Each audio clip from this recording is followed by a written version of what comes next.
Эглийн мэдээтэй хамтаа үзэгч та бүхэндээ баярлалаа. Хөтөлбөрөөр ярилцлагаар үргэлжлүүлж байна. Удаагийн зочноор Монголын Саробанкийн холбооны тэргүүн Төмөрбаатар болон Монгол Саробан сургалтын төвийн сурагч Баяр Баясгаланаар оролцож байгаамаа та бүхэнд арай минь хүргэе. За сайн байна.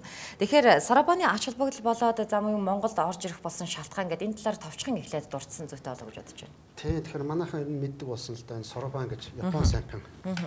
Тий. Энэ Монголд дэлгэрээд одоо бараг 10 жил болж байна да. Ингээ тоо бодох хэрэгсэл.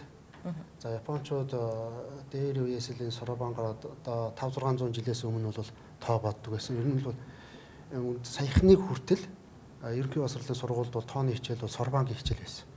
Энэ өөрөө тодорхой дүрмтэй. Тэр дүрмийнхээ даруй тоо боддог. За энэ бол зөвхөн тоо бодох хэрэгсэл болоо зогсоогүй хүүхдийг сургадаг тийм том соёл. Тэгээ Монгол дэлгэрээд одоо 10 гаруй жил болж байна. Тэгээд өнөөдөр бидний ирсэн шалтгаан бол за Саробангаар хичээлсэн Монгол хүүхэд анх удаага дан одоо хүртсэн. Японы одоо тусгай байгууллагаас энэ Саробан. Энэ тухай мэдээлэл гэж ирсэн. Дан зэрэгт анх удаа Монгол хүүхэд хүрсэн талаарх мэдээлэл бол сошиал ертөнцид нэлээд явж байсан. За ер нь хэдий хэр хугацаа энэ шаардав. За мөн энэ зэрэгт хүрэхийн тулд хүүхэд ямар чадвартай байх ёстой юм бэ? Тэгэхээр Баяр Баясгалан өөрөө хэлэхгүй хэдэн жил болж байгаа Саробан хичээлээд? 4 жил болж байна. Хаа сурдаг үлээ Баяр Баясгалан? 97 дугаар сургуулийн 8 аа. Хичнээн жил 4 жил одоо хичээлж дан зэрэгт хүрж ийн гэсэн үг үү? Энэ хугацаанд ер нь шантрах үе ч юм уу тийм ээ Саробанаас одоо уйдах үе байсан уу? Баг. Яагаад? Саробангаар хичээл өөр аим сонирхолтой байдаг. Ялангуяа анзангаар бодох нь илүү сонирхолтой. Одоо Саробангаар хичээл анзангаар бодно гэдэг чинь дотроо бас олон янз байдаг юм шиг байна тийм ээ. Энэ зэрэгээ бас ямар төрлөөр нь яаж авсан юм бол? Тэгэхээр одоо энэ анзан гэж сая Баяр Баясгалан хэллээ. Энэ бол Саробангийн дүрмээрээ тоо бодоод тэр дүрмэн толгоонд нь суугаад тэгээд цээжээр бодож эхэлж байгаа. Саробангаараа энэ Саробангаа бариад бодох гэж нэг байна. Цээжээр бодох гэж бас байна. Энэ яг дүрмээрээ. За мөн дүнчлэн одоо флаш анзан буюу одоо дэлгэцэн дээр тоонууд газ гараад ингээд бодох гэж байна. Ийм хэд хэдэн ийм төрлүүд байдаг. Тэгэхээр одоо бол Баяр Баясгалан бол анзангаар буюу цээж тоогоор 8 дугаар дан авсан. Энэ бол маш өндөр дан. Тий. Энэ дан одоо маш олон хүүхэд Монголд бол хичээлж байна л да. Монголын Саробангийн холбооны дэр гэдэг Монгол Саробан сургуулийн төвд бол одоо зэрэгтэй одоо Q гэж байдаг. 10 дугаар Q-гээс эхлээд 10 дугаар зэрэгээс ингэж явсаар байгаад 1 дугаар зэрэг дүрнэ. За тэрний дараа дан аавна. 1 дугаар дан, 2 дугаар дан, 3 дугаар дан. Тэгээд хамгийн дээд нь 10 дугаар дан байдаг. Тэгээд Баяр Баясгалангийн хувьд бол одоо 4 жил хичээсэн гэж сая өөрөө хэллээ. За өнгөрсөн жилээс эхлээд Япончууд одоо биднийг манай энэ Саробангийн холбоог бол цаанаас нь бас одоо зөөвлж өгдөг одоо яг үнэхээр Японы стандартаар сургуультаа явуулж чадж гинүү гэдгийг хардаг, хяндаг. За тэгээ бидэнд тусалдаг. За одоо өгдөг ийм Японы байгууллага байдаг. Японы Саробангийн сургуулиудын холбоо. Тэндээс бол за ингээд өнгөрсөн жилээс бид нар одоо энэ хүүхд бол данд хүрэх нэ. Цаана ч бас данд хүрж байгаа хүүхдүүдэд шалгуулъя гэдэг. Тэгээ өөрөөсөө ирж шалгаад тэгээд энэ жил 11 дугаар сард Саробангийн олимпиад болох үед бол хүн ирж бүр шалгаж авсан. Тэгээ материалаа битүүмжлээд аваа явж байгаа. Тэгээд тэндээс ингээд шалгаад олон багш дамжуулаад шалгаад үзсэн чинь бидний төсөөж исэн 2 3 дугаар дан биш бүр 8 дугаар данд хүрсэн. Тэгээ энэ бол одоо Монголд Саробангаар одоо дан хүртэж байгаа анхны хүүхэд. Тий. Энэ шалгалтыг бол явандаа бид нар бас Японы Саробангийн холбооны одоо зөвшөөрлөөр өөрсдөө энэ дан шалгах тийм төвшин тогтоох шалгалт хийж эхэлнэ. Төвшин тогтоох шалгалт одоо явуулж байгаа л да. Гэхдээ дангийн доотлын төвшөнд бид нар авч байгаа. Яг тэгэхээр энэ дан гэдэг энэ зэргийг бол Японы тэр Саробаны холбооноос өгдөг гэсэн үг үү? Тэгээ одоо тэндээс авсан. Одоо энэ яг одоогийн байдлаар бол өнөөдрийн байдлаар бол яг тэндээс ирсэн албан ёсны гэрчлэг нь энэ байна. Зүйтэй. Анх зүгээр дан биш доотлын зэргүүдийг авч явах хүртэл бид нарт бол анх ингэж өгч ирсэн.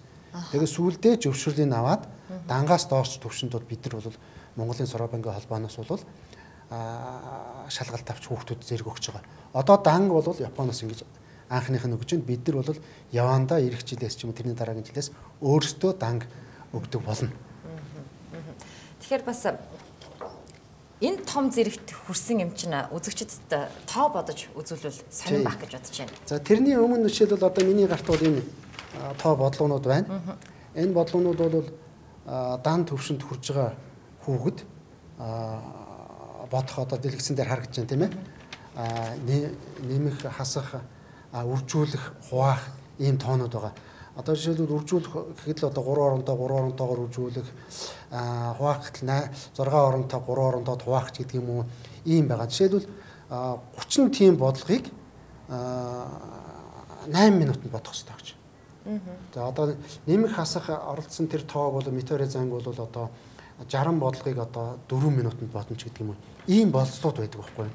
Тэгээ энэ бодлогыг жишээлбэл одоо баяр баясгалан бол одоо бүгдийг бодож чадаагүй ч гэсэн тодорхой хувийг бодсон учраас 8 дугаар данг нэг болцол биелүүлж байгаа. Тийм. Энэ цаасан дээр байгаа бүх бодлогыг бодож иж зэрэг хамгаална гэсэн үг үү? Тийм. Эний чинь одоо жишээлбэл тэр нөхцөл байна шүү дээ. Нэмэх хасах одоо тэр 60 бодлогыг бол одоо 4 минутанд. Тэр үржүүлэх хуваахыг бол одоо 30 бодлогыг бол 8 минутанд гэдэг юм. Энд бодох ёстой. За энэ бол гэхдээ анзан буюу цээжэр. Гэтэл тусдаа мөн ийм хэмжээний бодлогууд ийм хугацаанд соробангаараа бас бодох ёстой. За тэгээд багш дуудаж юм яагээ зан гэж бас байгаа. Энэ олон төрлүүдийг бүгдийг бодож иж тэр нөхцөлийг биелүүлж иж сая данд хүрэх ёстой. Өөрөөр энэ бол оюун ухааны спорт болчиход байгаа байхгүй юу? Тий. Одоо соробангаас боддоос гадна та түрүүн хэлжсэн нь флаш анзан гэлөө. Тэр нь яадаг төрөл юм бэ? За энэ бол одоо дэлгэцэн дээр ингээ тоо анивчиж гарна. Флаш гэдэг чинь нөгөө аппаратаар авах газ анивчих гэж бид ярьдаг л да. Одоо бас дэлгэцэн дээр өгч болно. Одоо 15 тоог тийм ээ 15 бодлогыг 10 секунд бодож байгаа.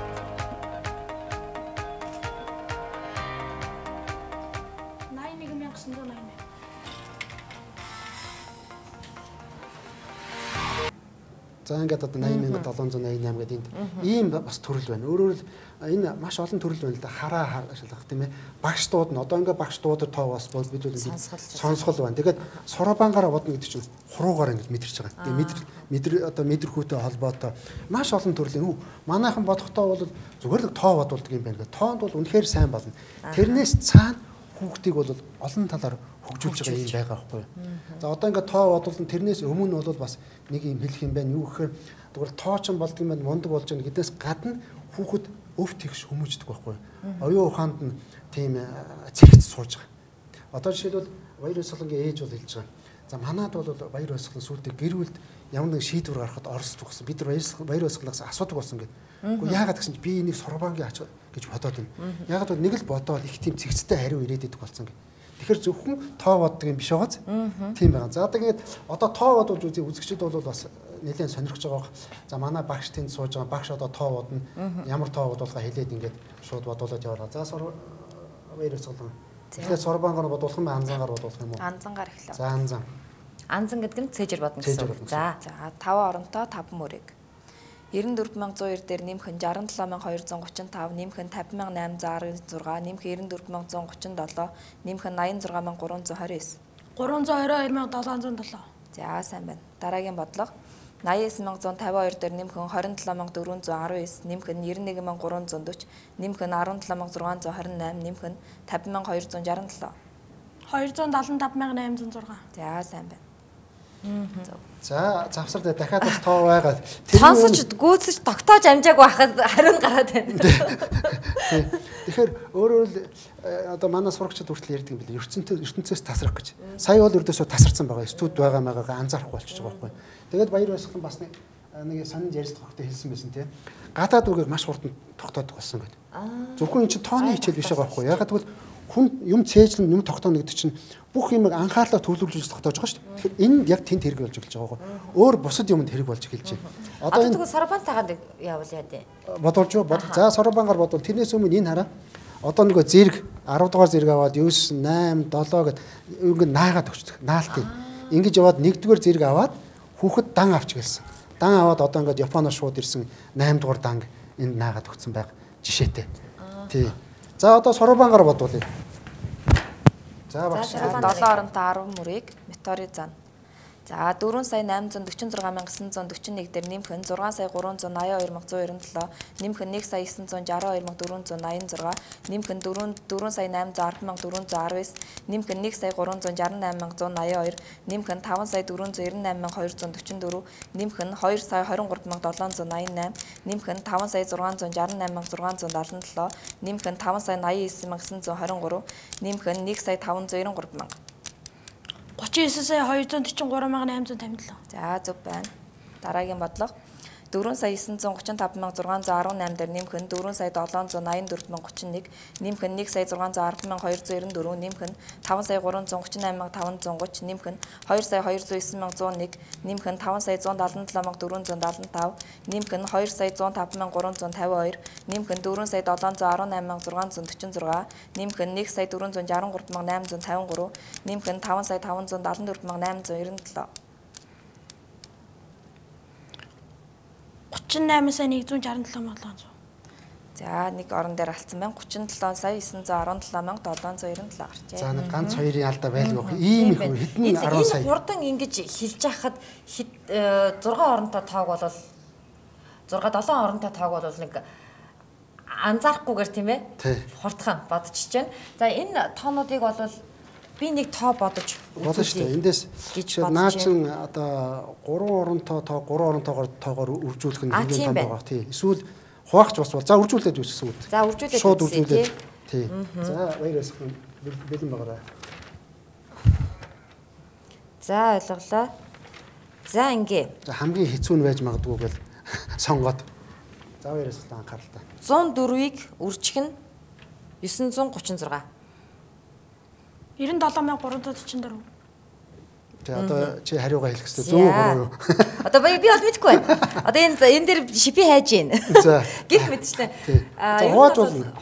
Тэ 6 оронтой тоог, 3 оронтой тоог. За тэгвэл 6 оронтой тоог хуваасан гэвэл 607 664-ийг хуваах нь биш уучлаарай. 7000. За 607 сая. 607,000. 7000. 664-ийг хуваах нь 652.